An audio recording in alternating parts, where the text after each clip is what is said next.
Et bienvenue dans l'émission politique de France Info. Bonjour à ceux qui nous retrouvent sur le canal 27 de la TNT. La spéciale continue sur France Info. 3 invités ensemble pour parler du renoncement de François Hollande. Pascal Cherki pour le Parti Socialiste, c'est avec vous qu'on commencera dans un instant. Nous serons aussi avec Thierry Solaire et avec Florian Philippot. Bonjour à vous, Jean-Michel Apathy. Bonjour Fabienne.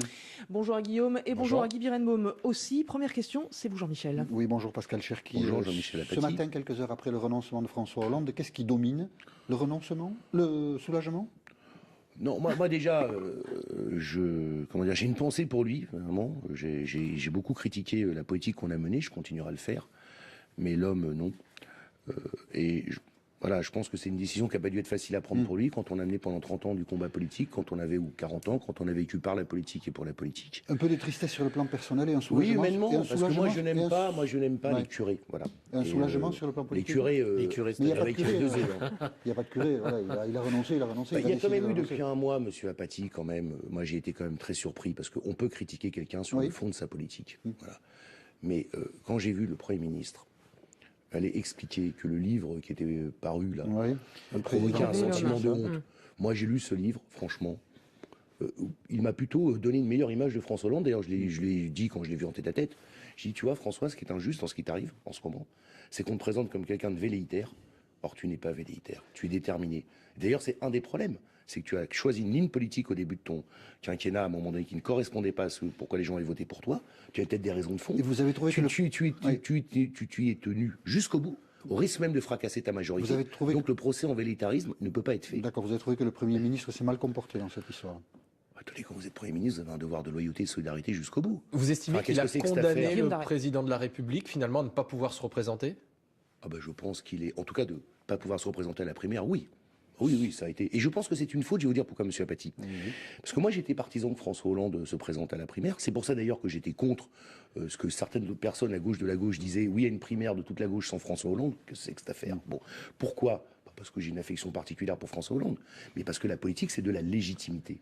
Or, François Hollande a tiré sa légitimité à un moment donné du choix des électeurs de gauche dans la primaire et après du vote à l'élection présidentielle. Donc, ce n'est que ceux qui ont noué le lien à un moment qui pouvaient éventuellement le dénouer. Et d'ailleurs, j'avais dit à François Hollande, va à la primaire, t'es bon, tu convaincs, tu repars. T'es battu, t'es battu. C'était récent d'ailleurs, vous l'avez vu récemment. Oui, mais on ne peut pas avoir de stratégie d'empêchement. Ça veut dire que pour vous, Manuel Valls est responsable en partie de l'échec de François Hollande. Il a un petit côté is no good depuis un mois.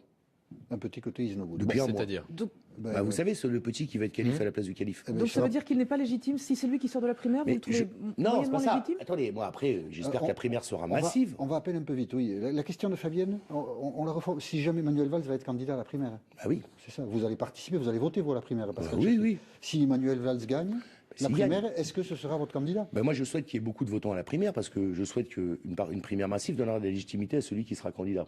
Bon, je souhaiterais d'ailleurs que l'ensemble de la gauche, et d'ailleurs c'est le message que nous a livré François Hollande, il a eu raison sur ce point-là hier, c'est de dire la dispersion crée les conditions de notre élimination.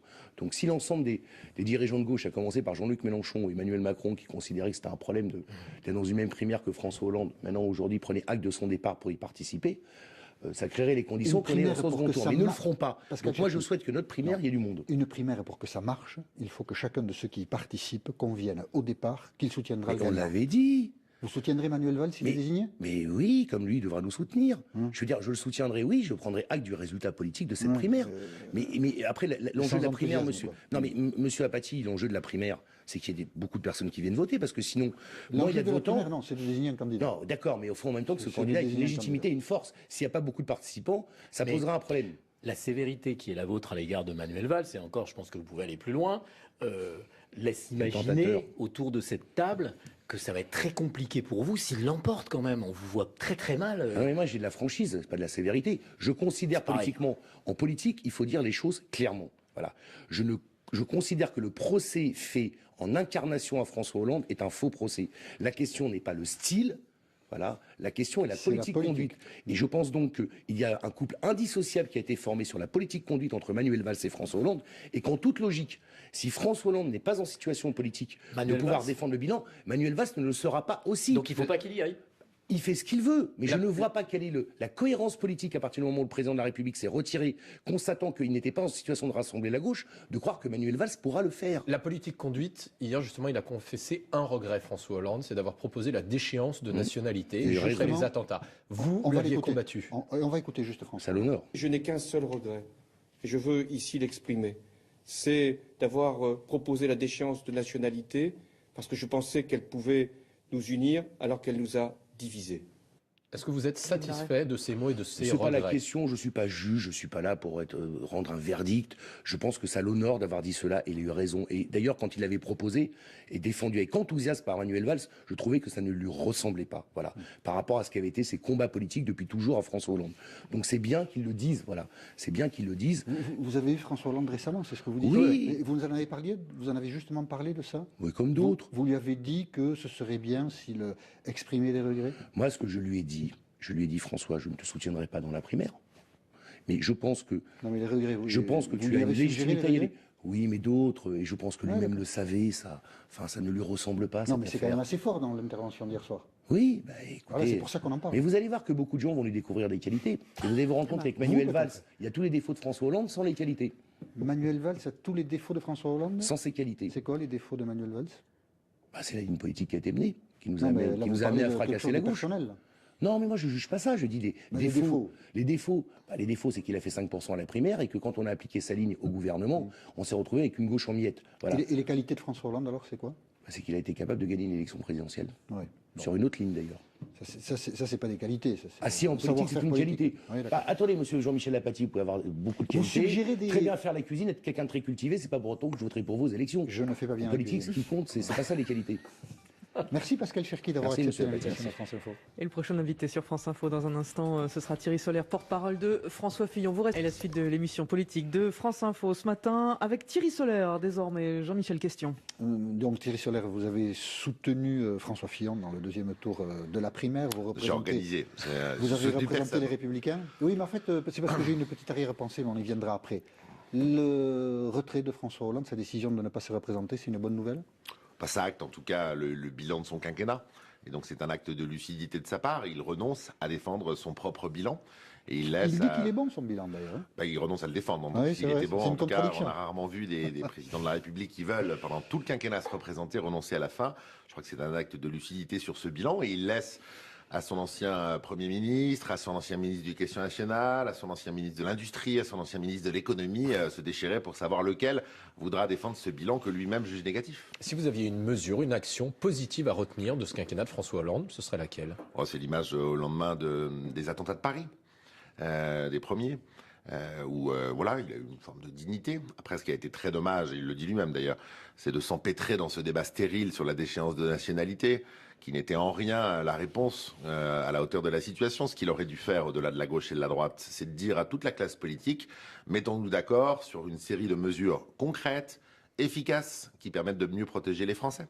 Est-ce que la politique, c'est toujours quelque chose de compliqué à appréhender, cette décision de François Hollande de modifier quelque chose pour François Fillon et pour la campagne qu'il doit mener? Non, je ne le crois pas. François Fillon, je crois que c'est l'inverse. Je crois que François Hollande aussi, quelques jours après la tenue de la primaire de la droite et du centre, tire aussi les conclusions de la tenue de cette primaire, qui a vu deux choses. Un, beaucoup de Français se mobiliser, 4 400 000. Et deuxièmement, on n'a pas assisté à l'occasion de notre primaire à une élection par défaut. Vous savez, souvent la politique est un concours et pas un examen.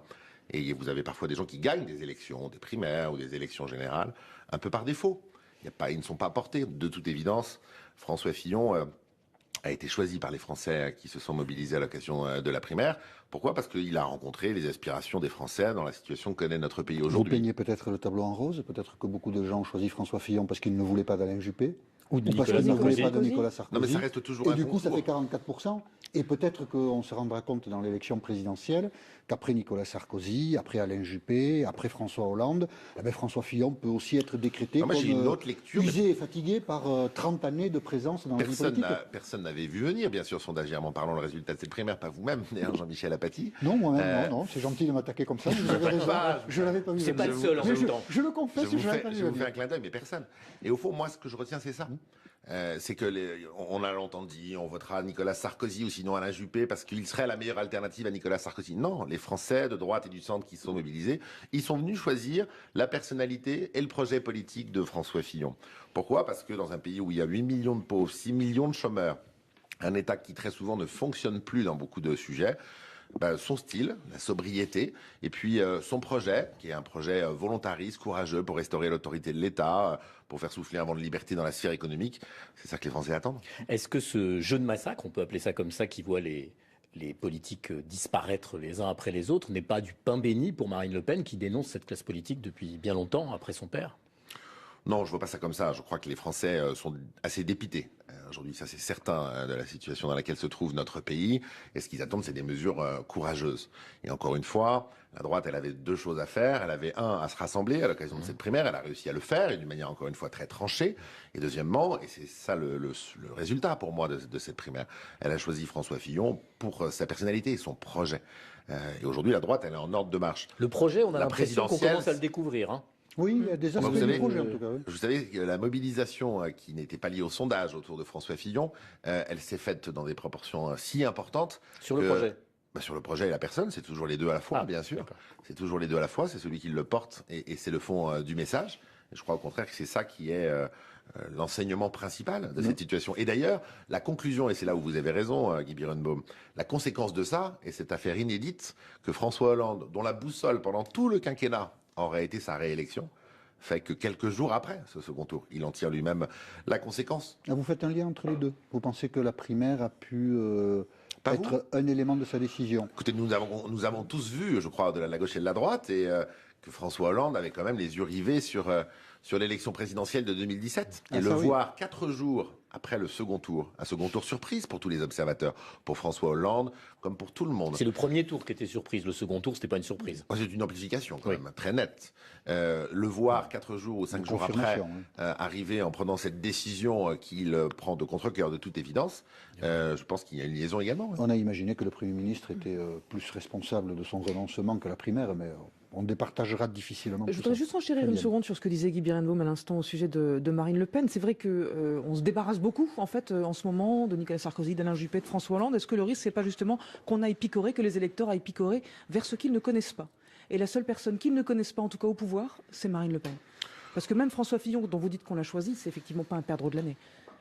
Les Français, ils ont conscience de la situation dans laquelle on se trouve. Il y a du terrorisme, il y a de l'insécurité du quotidien, il y a beaucoup de pauvreté. Et ce qu'ils veulent, c'est que des mesures soient prises enfin pour que ça change, qu'on sorte de ce déterminisme qu'on a depuis 30 ans. Et au fond, ce qui a fait le succès de François Fillon, c'est cela.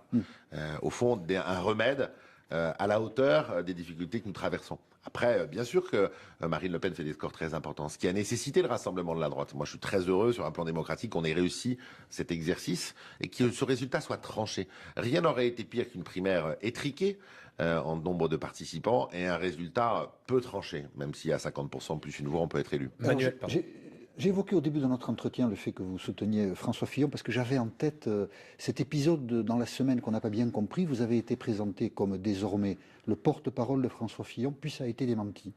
Non, mais je voulais savoir où on en était. Non, mais écoutez, si on peut vous considérer aujourd'hui comme le porte-parole de François Fillon. Vous attendrez les jours qui viennent où François Fillon dévoilera son équipe de campagne. Moi, j'ai été très heureux de m'occuper de la primaire. J'ai vu François Fillon, mais ça sera à lui d'annoncer dans les jours qui viennent l'organigramme de sa campagne qui est dirigée par Patrick Stefanini. Ce sera à lui de l'annoncer. C'est une manière de dire que l'annonce a été un peu prématurée, mais qu'elle sera faite la semaine prochaine. Moi, je n'ai rien annoncé à personne. Encore une fois, je me suis occupé de la primaire avec joie. Et aujourd'hui, comme tous les collègues députés, sénateurs, comme tous les élus, comme tous les militants de la droite et du centre, on est rassemblés derrière lui, parce qu'on voit bien que le Front National est tensions, parce qu'il y a toujours des tensions dans la politique, et peut-être que cet épisode-là, votre nomination, puis ben non, il n'est pas nommé, ça traduit peut-être des tensions, des difficultés, non, mais je vois bien d'élargissement. Vous voyez bien, oui, ça y est. Mes sabots sont assez gros, j'imagine bien que vous les voyez. Oui, ça, non, mais très sincèrement, Jean-Michel Apathy, la France va mal. Le président de la République qui a pensé qu'à ça vient d'annoncer qu'il ne se représentait pas. On sort d'une primaire à 4 400 000 personnes qui a été une réussite. Pardon, c'est assez dérisoire. Moi, je m'occuperai des sujets que François Fillon souhaitera. Il annoncera son équipe de campagne. Ce que je peux vous dire, c'est qu'on est tous mobilisés et rassemblés parce qu'on voit bien qu'on doit être à la hauteur de la situation. Être à la hauteur de la situation, c'est arrêter les chicailleries à droite. On a réussi à le faire et tout le monde est réellement rassemblé derrière François Fillon en vue du premier tour et du second tour de la présidentielle. Et deuxièmement, derrière, dans le quinquennat qui s'ouvrira au lendemain de tout cela, il faudra avoir le courage de prendre les mesures qui n'ont pas été prises, parce que les Français l'attendent, et c'est ça qui les exaspère. Heureusement, même si la situation est grave, que nous aurons toujours un peu le souci du dérisoire. François Fillon est le favori de l'élection présidentielle, d'après vous ? Moi, je ne parle pas comme ça. Je trouve qu'en tout cas, toutes les conditions sont réunies. La droite, elle est en ordre de marche en vue de l'élection présidentielle. Tout va bien. On a un candidat qui est clairement, qui a été clairement et nettement choisi par les Français. Et encore une fois, les Français veulent l'alternance. Même François Hollande s'en est rendu compte. Thierry Solère, si Manuel Valls sort vainqueur d'une primaire où il y a un certain nombre de votants importants pour cette primaire socialiste, est-ce que Manuel Valls n'est pas malgré tout pour vous un candidat plus difficile à battre que François Hollande ? Vous savez, le bilan, il est le même. Hein. Quand on est Manuel Valls et François Hollande, la politique, ils l'ont conduite ensemble. Et encore une fois, le retrait de François Hollande de la vie politique, c'est le renoncement à défendre ce bilan, parce qu'il se rend compte qu'il en est incapable. Je vois bien que tous les jeunes ambitions derrière veulent vouloir récupérer l'héritage et le bilan. Ils vont se bagarrer. C'est la loi de la démocratie, ce n'est pas mal en soi, pour l'incarner. Il y en aura bien qui le fera à la fin. Merci. Merci. Dernière partie de l'émission politique de France Info. Troisième invité ce matin, c'est Florian Philippot, le vice-président du Front National. Bonjour. Bonjour. Question, Jean-Michel Apathy. Beaucoup de personnes commentent la décision de François Hollande en évoquant son courage. Est-ce que vous employeriez ce mot ce matin, Florian Philippot ? Je dirais plutôt sagesse et lucidité. Voilà. Sagesse, effectivement. Moi, je préfère à la limite que le président de la République parte, renonce, enfin en tout cas renonce à se représenter, plutôt que de le voir laminé dans une élection présidentielle alors qu'il reste président de la République, donc représentant de la France malgré tout dans le monde, ou pire encore, qu'il parte dans les primaires partisanes. Là, ça aurait été un sacré rabaissement de la fonction. Donc ça me paraît plus sage. Ça protège les institutions d'une certaine manière, c'est votre sentiment ? D'une certaine manière, oui. Beaucoup de gens disent qu'il faudrait peut-être réfléchir à un changement des institutions, justement. Ces présidents, depuis quelque temps, ne sont pas à la hauteur de la fonction. Peut-être qu'il faudrait réorganiser, réaménager. Ça fait partie, et cet épisode peut-être peut renforcer ce sentiment, ça fait partie de ce que vous préconisez. Je pense que l'essentiel ne tient pas aux institutions. Je pense que maintenant, les Français doivent se dire et comprendre eux-mêmes qu'ils doivent élire des présidents de la République à la hauteur de ce qu'ils sont et du peuple et du grand pays que nous sommes. Et c'est vrai que depuis au moins les deux présidents de la République, on a senti un abaissement terrible de la fonction qui tient à des comportements personnels. Il y a eu le fameux livre de vos collègues sur François Hollande qui passe des dizaines d'heures à se confier à des journalistes. On voit bien qu'il n'est pas dans la fonction. Il y a eu le côté bling-bling de Nicolas Sarkozy qui a été insupportable aussi. Je dirais côté institutionnel, le problème, c'est peut-être le quinquennat. Vous savez, moi, le référendum sur le quinquennat, c'était mon premier vote comme citoyen et j'avais voté contre le quinquennat. J'avais voté pour le maintien du septennat. D'ailleurs, à l'époque, je suivais Chevènement et je ne l'avais pas suivi sur le coup puisqu'il appelait les gens à voter pour le quinquennat. Et moi, j'étais plus gaulliste que cela et je pense qu'il faudrait revenir à un septennat qui redonnerait de la hauteur à la fonction présidentielle. Pour le reste, il y a des réformes institutionnelles à faire, mais l'architecture globale de la Ve République, elle est correcte, elle est bien, elle est efficace. Il faudrait mettre plus de démocratie par des référendums et de la proportionnelle, pour faire simple. Florian Philippot, même question que je viens de poser à Thierry Solère. Pour les Républicains, s'il y avait une action, une mesure positive à retenir du quinquennat de François Hollande, ce serait laquelle pour vous ? Je dirais son action au Mali, en Centrafrique, que nous avons saluée, que nous avons soutenue, qui a été efficace. De ce point de vue-là, oui. Voilà, pour le reste, vous savez, c'est très compliqué. S'il en est là, s'il est si bas dans l'opinion et auprès des Français, c'est que l'échec est quand même patent, trahison sur le traité budgétaire, échec en matière de sécurité et d'immigration. C'est-à-dire que c'est un bon président en matière militaire, en matière de politique étrangère pour vous, quand vous parlez du Mali ? Non, parce que je ne pourrais pas dire en matière de politique étrangère globalement, parce que je trouve que son action au Moyen-Orient n'a pas été à la hauteur. Il aurait dû, et comme il avait initié le mouvement après les attentats du 13 novembre, il aurait dû coopérer avec toutes les puissances là-bas, le gouvernement syrien, avec la Russie, bien sûr aussi avec les pays européens, avec les États-Unis. Il ne s'agit pas de changer complètement d'alliance, mais il aurait fallu être plus ouvert. Il ne l'a pas fait, peut-être par suivisme à l'époque de l'administration américaine. Et ça le ramène à la politique de Nicolas Sarkozy qui était très atlantiste. Mais c'est vrai qu'en Afrique, il a été il faut le dire, à la hauteur des menaces et des difficultés. Florian Philippot, la primaire à droite, donc c'est plutôt bien passé, en tout cas en nombre de votants. La primaire à gauche va avoir lieu. Est-ce que vous ne vous dites pas au Front National qu'il faudra bien un jour ou l'autre que vous aussi vous passiez par la case primaire? Non, je pense que loin de nous ces primaires. La démocratie, c'est pour le système. Pas forcément maintenant. Oui, mais pas pour vous. Vous parlez de grands partis démocrates qui n'organisent pas un seul référendum quand ils sont au Non, mais c'est pouvoir. vrai, vous dites vous-même Qui qu'il faut annule la les démocratie. référendums. Vous voulez changer les institutions et la démocratie, sauf chez vous. Qui annulent les référendums comme ils l'ont fait sur le traité de mais je ne Lisbonne. parle pas de ça, je vous parle de vous, moi. Non, mais je veux dire, je vois pas très bien ce qu'il y a de démocratique à appeler des gens à voter pour un candidat à la présidentielle. Oui, à venir départager des batailles d'ego entre cheffaillons de partis, parce que c'est ça. En demandant aux gens de payer, d'ailleurs, au passage, ce qui est une drôle de conception du suffrage universel.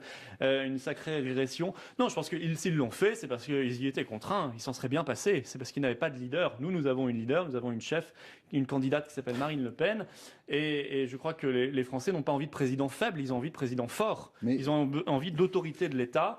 Et je crois que en démocratie, l'essentiel, c'est d'abord de savoir ce qu'on fait du pouvoir. Et la question que je pose sur le référendum n'est pas une question anodine, accessoire. Est-ce que quand on est aux responsabilités, quand la Constitution vous donne le droit et presque l'obligation, dans son article 3, de consulter les Français par référendum, et que vous ne le faites pas, est-ce que vous êtes encore dans les clous de la démocratie? Et on démissionne Je ne le crois pas. Et Pas forcément. Pas forcément. C'est des c'est gaullien, ça, si on démissionne, si on perd. On peut avoir cette posture, ce qui est toujours honorable. On peut aussi tout simplement faire des référendums sur des grands sujets, les grandes options qui intéressent l'avenir du pays. Est-ce que cette décision de François Hollande renforce Marine Le Pen dans l'élection présidentielle? J'en suis la favorite aujourd'hui? Non, je ne sais pas si elle est la favorite. En tout cas, elle a de fortes chances. Elle a de fortes chances. Nous, apparemment, on assiste à une sorte de Titanic du système. C'est-à-dire qu'en 2 semaines, on voit le départ d'Alain Juppé, Nicolas Sarkozy, François Hollande, un vrai Titanic. Ce système prend l'eau de toutes parts. Eh bien, je crois qu'on aura besoin d'un vrai capitaine, d'une vraie capitaine. Vous savez... C'est le système qui prend l'eau, pardon, Monsieur Philippot. Oui, ce 3 sont les figures dinosaures historiques du système ont été démis en 2 semaines. C'est ça, ce qui est plutôt une bonne nouvelle, d'ailleurs. Est-ce que ce sont des dinosaures de la politique qui partent? Parce que dans ces cas-là, Marine Le Pen aussi, à sa manière, c'est Marine Le Pen un vieux de la vieille. N'a pas 30 ans de carrière de ministre, Premier ministre, président de la République, avec tout le bilan et les casseroles derrière elle, que traînaient ces personnes-là. Vous savez, les 2 présidents de la République, Sarkozy et Hollande, démis en 2 semaines, seront remplacés apparemment par leur doublure, par leur second. François Fillon, Premier ministre pendant 5 ans, Emmanuel Valls, ça n'apportera rien de plus au débat démocratique puisqu'ils portent exactement le même bilan. Merci Florian Philippot d'avoir accepté l'invitation de France Info.